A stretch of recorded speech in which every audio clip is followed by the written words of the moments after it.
আসসালামু আলাইকুম, আমি ইয়াসিন আরাফাত। তো আজকে আমরা এখানে আসছি এই পঞ্চবটির যেই সমস্যাটা, যেই পঞ্চবটির মোড়ে তিন পাশের যে সমস্যাটা এবং পঞ্চবটির মোড়ে আরো নানান ধরনের যেই ছিনতাই, এইসব ব্যাপারে আমরা আসছি জেলা প্রশাসক এসপি সাহেবের কার্যালয়ে। এবং এখানে আসার পরে আমরা তার কাছে স্মারকলিপি জমা দিয়েছি এলাকাবাসী, এবং তাদের কাছে স্মারকলিপি জমা দেওয়ার পরে এখানে আমরা এখন আসি। তার জানতে চাবো যে কি অবস্থা, আসলে ওখানে কি কথাবার্তা হলো তাদের কাছ থেকে। তো আপনার নামটা একটু বলুন। আসসালামু আলাইকুম রহমতুল্লাহ। আমার নাম মোহাম্মদ মোশাররফ হোসেন, বাসা ফাজিলপুর। এই ছোট থেকে বড় সবসময় দেখি এই রাস্তাটা খুব নিরাপদ। পুরান মধ্যে কোনো সময় এই রাস্তার মধ্যে কোনো সময় কোনো কিছু হইতো না। তো ইদানিং আপনার এই 5ই আগস্টের পর দেখা যাচ্ছে, এর আগে হয়েছে অল্প অল্প, একটু ব্যাপক হারে হয়ে গেছে ছিনতাই, তিনটাসের, তারপরে আপনার মদ পান, টুকিটাকি এটা কন্টিনিউ হয়েই আসছে সকাল থেকে রাত। মানে এই যে দুপুর টাইমটা কিন্তু বাদ যায়, সন্ধ্যার পরে বেশি হয়। আর সকালে আপনার ট্রাক, তারপরে হইলো আপনার পথচারীরা যারা কর্মস্থলে যায় তাদেরকে এমনভাবে একটা সিন্ডিকেট করে যে আপনি নিজেই ট্রাপের মধ্যে পাড়া দিবেন। ওনারা বলে যে ভাই আমার এই সমস্যা হয়েছে, কান্নাকাটি করতেছে যে ভাই উনি আমার তো টাকাটা নিয়েছে। কিভাবে নিছে? আপনি গেলেন, তো আপনিও ফাঁসলেন। আপনাকে কি করব? বলবো যে কিভাবে হয়েছে আপনাকে দেখাইবো, দেখানোর পর আপনার কাছ থেকেই বলবো যে এইবার হারছো, তুমি টাকা দাও। তিনটাসের একটা খেলা। ওরা ছিল আগে মূলত এই 4-5 জন, এখন 45 জনের উপরে লোক হয়ে গেছে এখানে। তো এটার জন্য আমরা এই অ্যাপ্লিকেশন করে গেলাম। তো এটা হ্যাঁ, লিখিতভাবে আমরা অভিযোগ জানাই গেলাম। তো ওনারা আমাদেরকে আশ্বস্ত করছে এটা দেখবো। তো আমরাও এটা বলি যে তোমরা যেটা করো এটা এইভাবে না, তোমরা এটা নিজেরা করো, কিন্তু সাধারণ পথচারীর উপরে মাথায় বাড়ি দিয়ে টাকা পয়সা নিতে হবে, এটা তো ঠিক না। এটা জুলুম হচ্ছে আর কি। তাই আমরা যদি চুপ থাকি তাহলে জুলুমের অংশীদার আমরা হবো। অবশ্যই।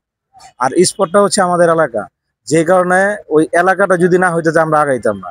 এলাকা মানে এখানে দায়ভার আমারও আসে। মানুষ তো তখন বলে তোদের পঞ্চবটিতে এটা হয়, কি হয়? এই যে তিনটাসের খেলা হয়, মদ হয়, জুয়া হয়, তোরা কিছুই করতে পারো না। এমনকি এই ছিনতাইকারী হয়, এভেলেবেল হচ্ছে এটা। এখন আমরা জিজ্ঞেস করব আরেকজন মুরব্বী আমাদের এলাকার, আমাদের চাচা, তার কাছে জিজ্ঞেস করবো যে এটা উপর থেকে আপনাদের কি আশ্বস্ত করলো। উপর থেকে আমরা পুলিশ সুপারের সাথে সাক্ষাৎ করছি। পুলিশ সুপার আশ্বস্ত করছে যে পঞ্চমীতে যে মাদক বা তিনতাস বা যেই ছিনতাই হয়, এটা তারা খুব অতি শীঘ্রই নির্মূল করবে এবং এলাকাবাসী আমাদেরকে সহযোগিতা করতে হবে। যদি এলাকার সবাই আমরা সহযোগিতা করি, ইনশাল্লাহ আশা করি যে আইনের লোক, পুলিশ বা যারা আছে, এরা এটা খুব দ্রুত সমাধান দিতে পারবে। এখানে যারা এই তিনতাস বা জুয়া বা মাদক ব্যবসা করে, এরা আসলে কিছু এলাকার ছেলে পেলে আর কিছু বাহিরের লোক, কিন্তু বদনাম হয় আমাদের এলাকার।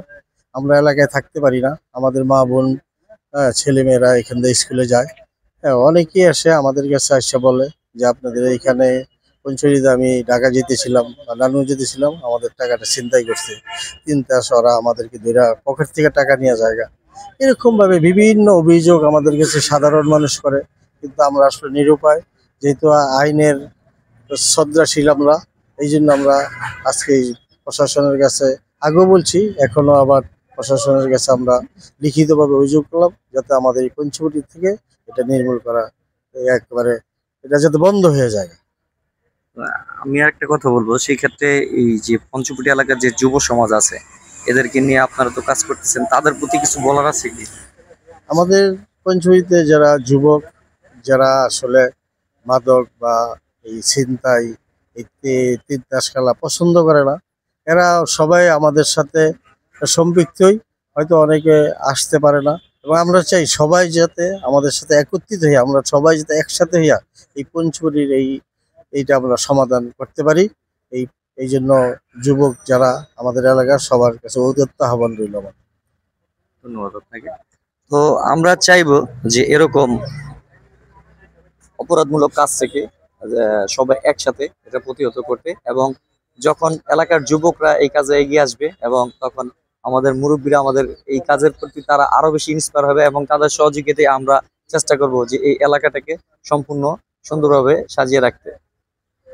তো এই ছিল আজকের প্রতিবেদন। সবাইকে প্রতিবেদন দেখার জন্য ধন্যবাদ। আসসালামু আলাইকুম।